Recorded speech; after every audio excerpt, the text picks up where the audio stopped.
Hello बच्चों, स्वागत है आप सभी का राहुल एकेडमी की एक नई बेहतर वीडियो में। प्यारे बच्चों, आज हम लोग कक्षा 12 की रसायन विज्ञान में 10 ऐसी महत्वपूर्ण अभिक्रियाओं के बारे में पढ़ेंगे जो कि यह हर बार आपके बोर्ड के एग्जाम में आता है, हर बार पूछा जाता है। ठीक है, तो इसलिए आप इसको काफ़ी अच्छे तरीके से तैयार कर लीजिएगा, क्योंकि यहाँ से आपको 100% 5 या 6 अभिक्रियाएं जरूर से जरूर आपके पेपर में मिलेंगी। ठीक है, तो यहाँ पर देख रहे हो, आपको एग्जाम्पल के तौर पे मैं दिखा दे रहा हूँ कि मेरे पास है 2022 का रसायन विज्ञान का पेपर। ठीक है, तो इसमें देख रहे हो कितने नंबर की अभिक्रियाएं पूछी गई हैं। तो देख रहे हो 5 नंबर की 3 अभिक्रियाएं ये हैं। ठीक है, और 5 नंबर के यहाँ पर देख रहे हो कि 5 ये अभिक्रियाएं, 1-1 नंबर की ये, यानी कुल मिलाकर के ये जो अभिक्रियाएं हैं 10 नंबर के पूछी जाती हैं। ठीक है, तो इसलिए मैं यहाँ पर आप लोगों को 10 महत्वपूर्ण अभिक्रियाओं को लेकर के आया हूँ, जो कि यहाँ से आपको कम से कम 5 या 6 अभिक्रियाएं तो जरूर से जरूर यहाँ पर आपको बोर्ड के एग्जाम में देखने को मिलेगी इस वीडियो से। ठीक है, तो इसलिए आप कॉपी पेपर लेकर के बैठ जाइए और नोट करते जाइएगा। ठीक है, तो चलिए यहाँ पर देखिए, पहली हम लोग अभिक्रिया लेते हैं, जो अभिक्रिया है कोल्बे अभिक्रिया। ठीक है, तो प्यारे बच्चों, अगर आप हमारे चैनल पर नए आए होंगे तो चैनल को जरूर से जरूर सब्सक्राइब कर लीजिएगा और वीडियो को अंत तक देखिएगा। अगर वीडियो पसंद आए तो वीडियो को लाइक जरूर कर लीजिएगा। ठीक है, तो चलिए देखिए, यहाँ पर पहली अभिक्रिया देखते हैं, कोल्बे अभिक्रिया। ठीक है, यहाँ पर देखिए क्या लिखा गया है कि वसीय अम्लों के सोडियम अथवा पोटेशियम लवण का अपघटन कराने पर एनोड पर हाइड्रोकार्बन प्राप्त होता है। इस अभिक्रिया को कोल्बे अभिक्रिया कहते हैं। ठीक है, तो यानी इसका मतलब है कि इसमें कहा गया है कि सोडियम अथवा पोटेशियम लवण का अपघटन कराने पर। ठीक है, तो यहाँ पर हमने क्या लिया, सोडियम एसीटेट लिया है, यानी कि सोडियम एसीटेट का सूत्र होता है CH3COONA, यानी कि जो सोडियम एसीटेट हम 2 ठे लेते हैं, 2 भाग लेते हैं, यानी कि 1 भाग ये है, 1 भाग ये दोनों को हम क्या कर रहे हैं, जोड़ दे रहे हैं, और जोड़ने के बाद इनका हम क्या कर रहे हैं, वैद्युत अपघटन करा रहे हैं। तो यहाँ पर कहा गया कि एनोड पर हाइड्रोकार्बन प्राप्त होता है, तो यहाँ पर एनोड ले लिया और यहाँ पर कैथोड। तो यहाँ पर देख रहे हो इतना जो CH3 है यहाँ पर आ जाएगा, और बाकी ये देख रहे हो COO जो है, ये दोनों जोड़ करके क्या बना लेंगे, कार्बन डाइऑक्साइड। तो इसको हम क्या कहेंगे, एथेन कहेंगे। और बाकी देखो क्या बचा है, Na। ठीक है, यहाँ से Na, यहाँ से Na, तो यहाँ पर यानी कि 2 सोडियम हो गया, तो एक Na ये, एक Na ये, दोनों को जोड़ देंगे तो 2 सोडियम Na हो जाएगा। तो यहाँ पर देखिए 2 सोडियम Na प्लस आयन, तो यहाँ पे 2 का गुणा कराएंगे आयन में, तो 2 आयन ये हो जाएगा। तो आयन को संतुलित करने के लिए यहाँ से क्या किया जाएगा, 2 इलेक्ट्रॉन जोड़ दिया जाएगा। ठीक है, और ये हाइड्रोजन यानी कि H2O, यानी 2 H2O से अभिक्रिया कर लेगा। ठीक है, अब इसके बाद देखिए, तो अब ये क्या होगा कि ये जो 2 हाइड्रोजन है और ये 2 सोडियम है, इसके साथ जोड़ करके क्या बना लेगा, 2NaOH बना लेगा, और बचा जो बचा क्या आपका H2 बचा, तो यहाँ से बाहर निकल जाएगा। ठीक है, तो इस तरह से हमारी कोल्बे अभिक्रिया प्राप्त होती है। अब अगली अभिक्रिया देखिए, है अगली अभिक्रिया रायमन टीमन अभिक्रिया। ठीक है, इस अभिक्रिया को राइमर टीमर अभिक्रिया के नाम से भी जाना जाता है, रायमन टीमर अभिक्रिया के नाम से भी जाना जाता है। चाहे आप रायमन टीमन अभिक्रिया कहिए, चाहे राइमर टीमर अभिक्रिया कहिए, दोनों बात एक ही है। तो ध्यान रखिए, जो भी नाम से पूछा जाए तो समझना कि यही अभिक्रिया है। ठीक है, तो इसमें कहा जा रहा है कि देख रहे हो कि जब क्लोरोफार्म में फिनाल मिलाकर, ठीक है, जब क्लोरोफार्म में फिनाल मिलाकर कास्टिक क्षार के साथ गर्म करते हैं तो सैलिसिल्डिहाइड प्राप्त होता है। यह अभिक्रिया रायमन टीमन अभिक्रिया कहलाती है, यानी कि क्लोरोफार्म में फिनाल को मिला करके हम क्या करते हैं, कास्टिक क्षार यानी सोडियम हाइड्रोक्साइड के साथ हम क्या करते हैं, इसको गर्म करते हैं, तो हमें क्या प्राप्त होता है, सैलिसिल्डिहाइड प्राप्त होता है। यह अभिक्रिया रायमन टीमन अभिक्रिया कहलाती है। ठीक है, तो यहाँ पर देखिए क्लोरोफार्म लिया गया CHCl3, और ये यहाँ पर देख रहे हो कि हमारा फिनाल है C6H5OH, और यहाँ पर सोडियम हाइड्रोक्साइड यानी कास्टिक क्षार लिया गया, 3 सोडियम हाइड्रोक्साइड लिया गया है। तो इसकी जब अभिक्रिया कराएंगे तो यहाँ से देखिए, यहाँ से निकलेगा C6H5 है, तो यहाँ से H4 निकला यहाँ पर, और ये OH यहाँ पर जुड़ जाएगा, और देख रहे हो CHO, और यहाँ से एक O यहाँ से, यानी ये CH3 जो CH है इसके साथ यहाँ पर O जुड़ जाएगा, तो ये बन जाएगा CHO, और यहाँ पे देखो 3 क्लोरीन और 3 सोडियम, तो यहाँ पर 3NaCl हो जाएगा, और प्लस H2O बना लेगा। तो ये हमारी अभिक्रिया कहलाएगी रायमर टीमन अभिक्रिया कहलाएगी। ठीक है, तो चलिए अगली अभिक्रिया हम लोग देखते हैं। अगली अभिक्रिया जो है वोटर्ज फिटिंग अभिक्रिया, बहुत ही महत्वपूर्ण अभिक्रिया है वोटर्ज फिटिंग अभिक्रिया। इसको देखिए बहुत ही आसान भाषा में यहाँ पर बताया जाएगा। ठीक है, यहाँ पर देखिए, यहाँ पे उटर्ज फिटिंग अभिक्रिया, तो उटर्ज अभिक्रिया जो है इसके साथ हम एल्किल हैलाइड लेते हैं, और जो फिटिंग अभिक्रिया है यानी फिटिंग अभिक्रिया इसके साथ हम क्या करते हैं, एरिल हैलाइड लेकर के, यानी एल्किल हैलाइड और एरिल हैलाइड, यानी एल्किल हैलाइड एरिल हैलाइड को लेकर के 2 मोल सोडियम धातु के साथ क्रिया कराते हैं, तो वह हमारी अभिक्रिया क्या कहलाती है, हमारी उटर्ज फिटिंग अभिक्रिया कहलाती है। तो जो मैंने कहा वही यहाँ पर देखिए, ठीक है। तो यहाँ पर देखिए एरिल हैलाइड यहाँ पर ले लिया गया है, तो इसका नाम है बेंजेल यानी हेलोबेंजीन। यहाँ पर देख रहे हो इसके साथ क्या है, हैलोजन ग्रुप जुड़ा है यानी कि X। तो X का मतलब हैलोजन ग्रुप। हैलोजन ग्रुप में कौन कौन सा आता है, क्लोरीन, फ्लोरीन, ब्रोमीन, आयोडीन, एस्टेटिन, ये सभी क्या होते हैं, ये किस में आते हैं, हैलोजन ग्रुप में आते हैं। और कहा गया कि दो मोल सोडियम धातु, ठीक है, तो 2 मोल सोडियम धातु ले लिया गया, और ये देख रहे हो कि आपका एल्किल हैलाइड ले लिया गया। तो ये देख रहे हो कि एल्किल हैलाइड यानी X सिंगल बॉन्ड R, तो ये देख रहे हो X और ये 2Na और ये X दोनों मिल करके क्या बना लेंगे, यहाँ पर 2Na सिंगल बॉन्ड X बना लिया, और बाकी जो ये R बचा इस X के स्थान पर जुड़ जाएगा, तो देखो ये हमारा प्राप्त हो जाएगा, ठीक है। तो ये अभिक्रिया हमारी क्या कहलाती है, उटर्ज फिटिंग अभिक्रिया कहलाती है, ठीक है। चलिए ये 3 अभिक्रियाएं हो गई, और अगली अभिक्रिया देखिए जो है चौथे नंबर की जो अभिक्रिया यहाँ पर, ठीक है, यहाँ पर चौथी अभिक्रिया ये है क्लेमेंसन अभिक्रिया, ठीक है। ये भी बहुत ही महत्वपूर्ण अभिक्रिया है, जो कि यहाँ पर आप देख रहे हो इस पेपर में पूछा गया है, क्लेमेंसन अभिक्रिया, यहाँ पे क्लेमेंसन अपचयन, ठीक है। तो यहाँ पर ये भी जो अभिक्रिया बहुत ही महत्वपूर्ण है, इसको समझ लो।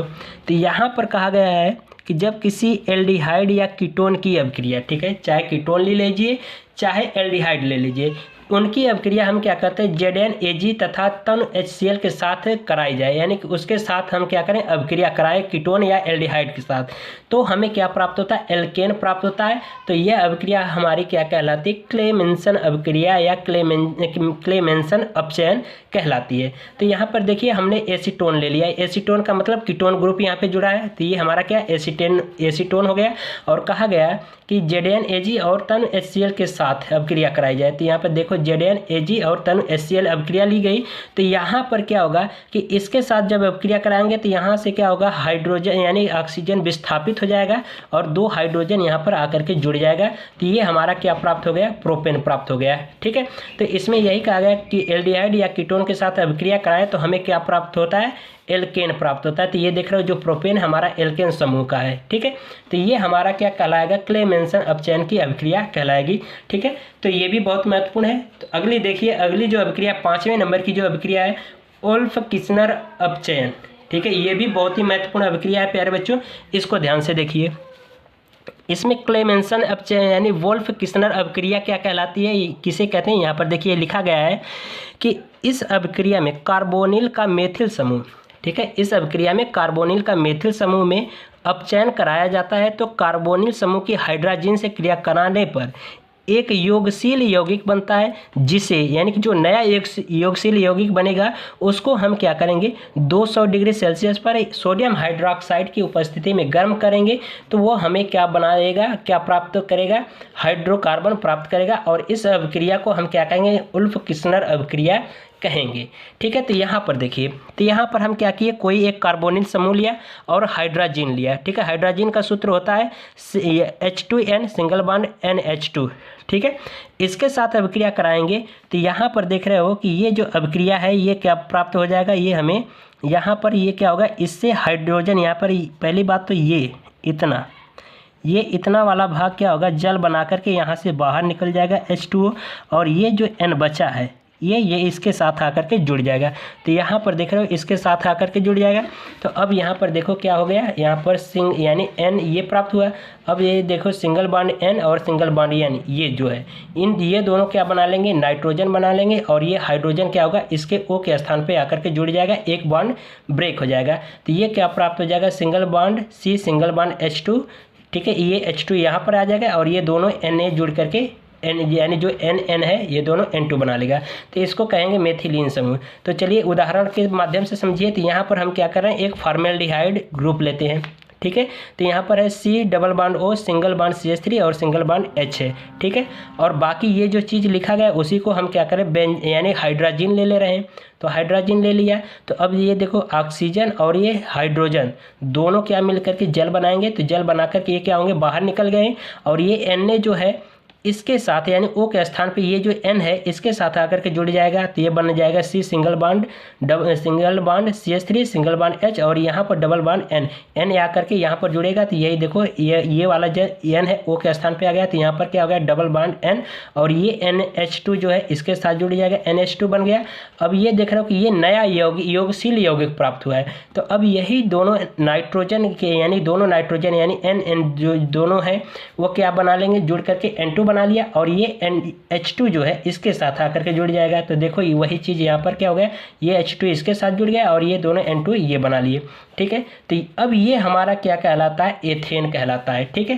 तो ये अभिक्रिया हमारी क्या कहलाती है, एथेन कहलाती है। तो वही यहाँ पर कहा गया है कि जब कार्बोनिल समूह के साथ अपचयन कराया जाता है तो कार्बोनिल समूह की जो कार्बोनिल की समूह जो अभिक्रिया है हाइड्रोजन से कराने पर हमें क्या प्राप्त होता है, योगशील यौगिक प्राप्त होता है। और वही जो योगशील यौगिक प्राप्त हुआ है ये योगशील यौगिक है, ठीक है।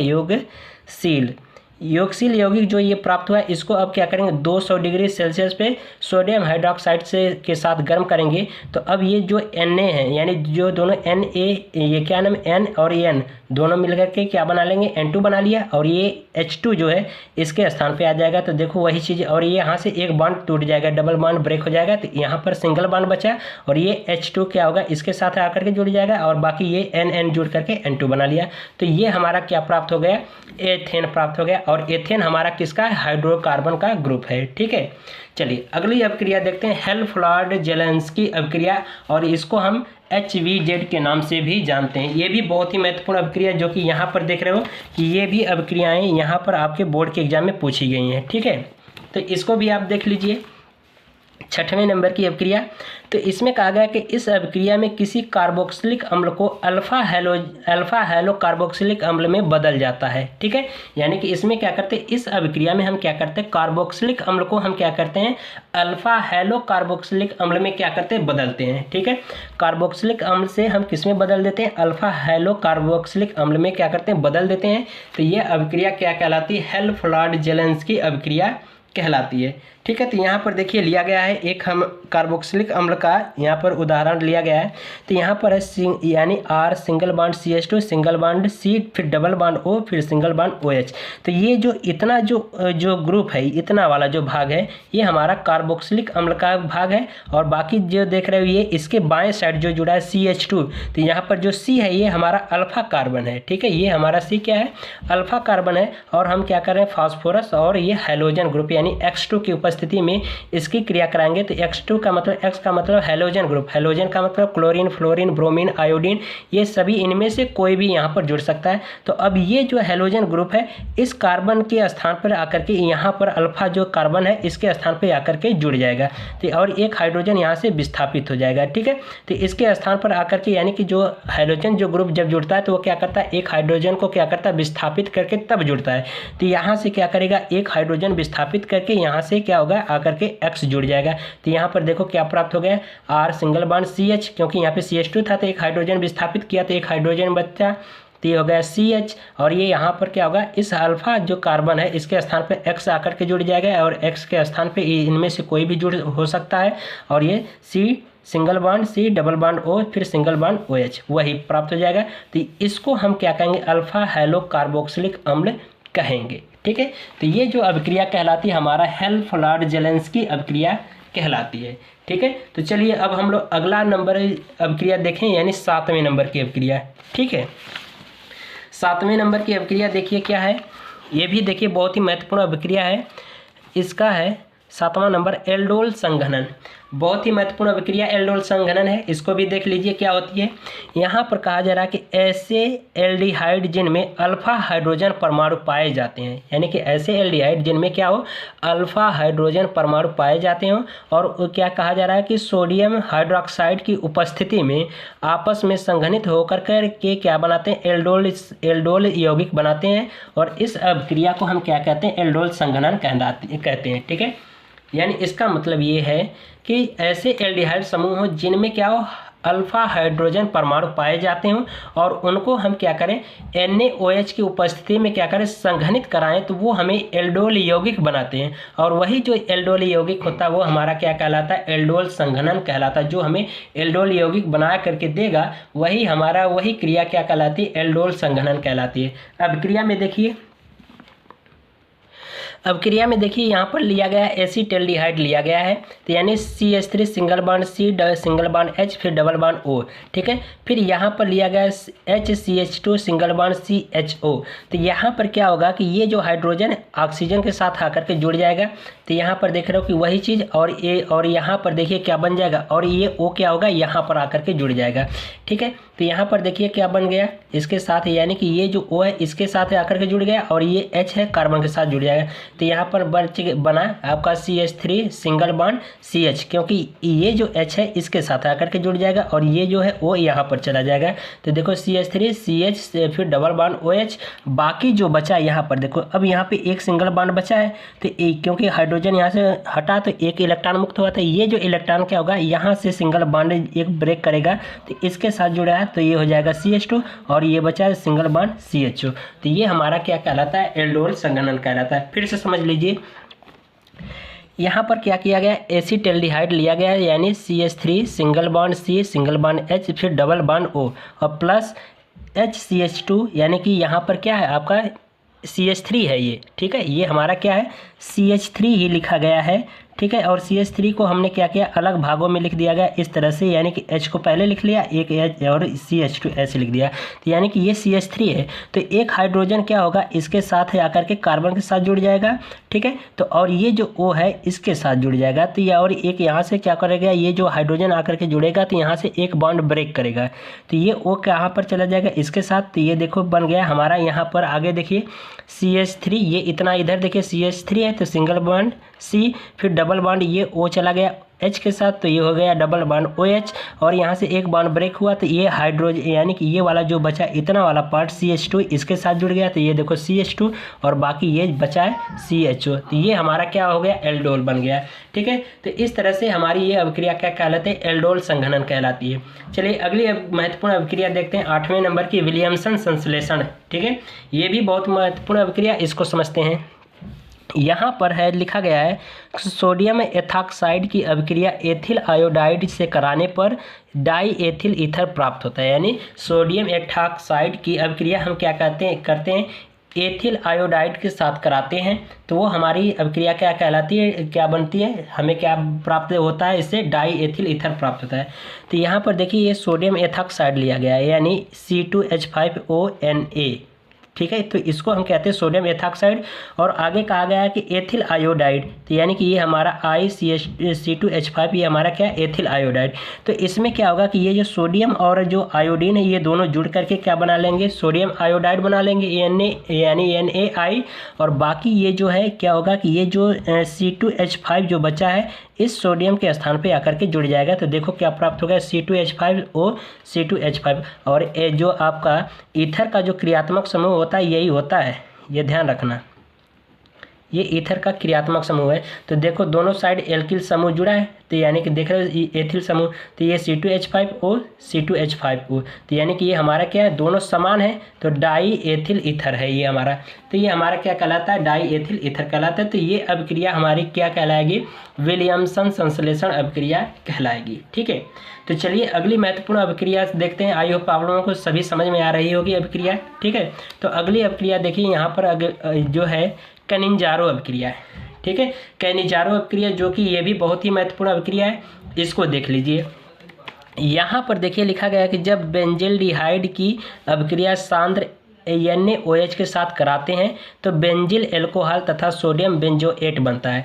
यानी कि इसमें कहा गया कि जब बेंजिल्डिहाइड और सांद्र NaOH के साथ अभिक्रिया कराते हैं तो हमें क्या प्राप्त होता है, बेंजाइल एल्कोहल प्राप्त होता है और सोडियम बेंजोएट प्राप्त होता है, ठीक है। तो देखिए इसके साथ जब अभिक्रिया कराएंगे तो यहाँ पर आपका देखिए बाकी ये यहाँ पर देख रहे हो जो सोडियम बेंजिल्डिहाइड जो है ये आपके दो भाग हैं, यानी दो परमाणु है, ठीक है। तो एक क्या होगा कि इसके साथ साथ आकर के इतना H2 यानी कि C6H5 और यहाँ से क्या होगा कि एक ये आकर के यहाँ पर जुड़ जाएगा जो AOH है। तो ये हमारा बन जाएगा C6H5 CH2 और ये OH आकर के यहाँ पर जुड़ जाएगा। तो ये हो गया। और बाकी यहाँ पर बचा जो अगला जो एक और परमाणु है वो C6H5 और ये एक यहाँ से, ठीक है, तो एक ही आपका बन जाएगा C6H5 COONA बन जाएगा, यानी सोडियम जो है यहाँ पर आकर के जुड़ जाएगा उसके स्थान पे। तो ये हमें प्राप्त हो जाएगा। तो इसको हम कहेंगे, ये जो मान प्राप्त हुआ है इसको हम कहेंगे बेंजाइल एल्कोहल, क्योंकि ये देख रहे हो OH समूह है तो ये एल्कोहल है। और ये देखो सोडियम बेंजोएट है, यहाँ पर देख रहे हो कि क्या है, सोडियम प्राप्त है, तो इसको हम कहेंगे सोडियम बेंजोएट। ठीक है, तो ये अभिक्रिया हमारी क्या कहलाती है, कनिजारो अभिक्रिया कहलाती है। लास्ट अभिक्रिया देखिए जो कि ये भी महत्वपूर्ण अभिक्रिया है, रोजनमुंड अभिक्रिया। ठीक है, इसको भी आप काफ़ी अच्छे तरीके से तैयार कर लीजिएगा, जो कि ये भी बहुत ही महत्वपूर्ण अभिक्रिया है। ठीक है, इसको समझ लीजिए।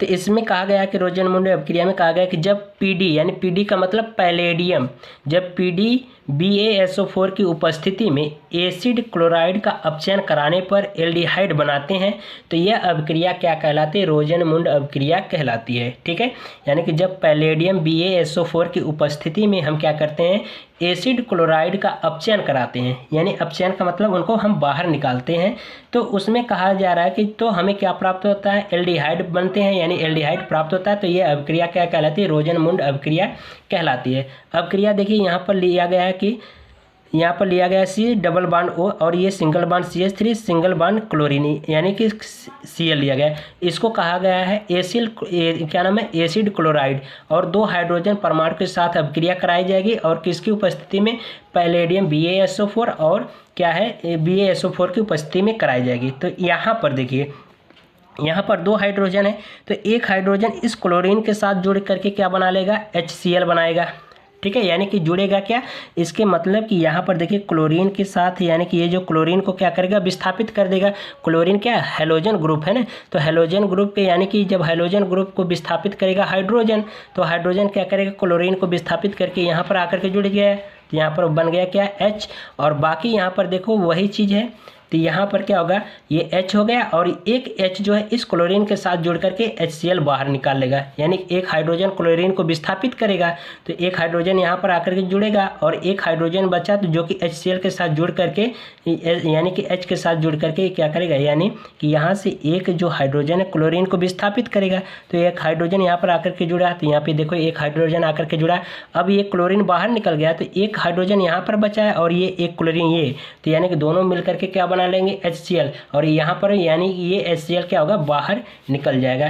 तो ये हमारी अभिक्रिया क्या कहलाएगी, ये जो प्राप्त हुआ है एसीटल्डिहाइड प्राप्त हुआ है। ठीक है, तो इस तरह से हमारी 10 महत्वपूर्ण अभिक्रियाएं कंप्लीट होती हैं। तो प्यारे बच्चों, आप इसको काफ़ी अच्छे तरीके से तैयार कर लीजिएगा, जो कि आपकी यह बोर्ड के एग्जाम में हर बार पूछे जाने वाली अभिक्रियाएं हैं। ठीक है, तो वीडियो पसंद आए तो वीडियो को लाइक करिएगा, चैनल को सब्सक्राइब करिएगा। मिलते हैं इसी तरह से अगली नेक्स्ट वीडियो में, तब तक के लिए गुड बाय, थैंक यू।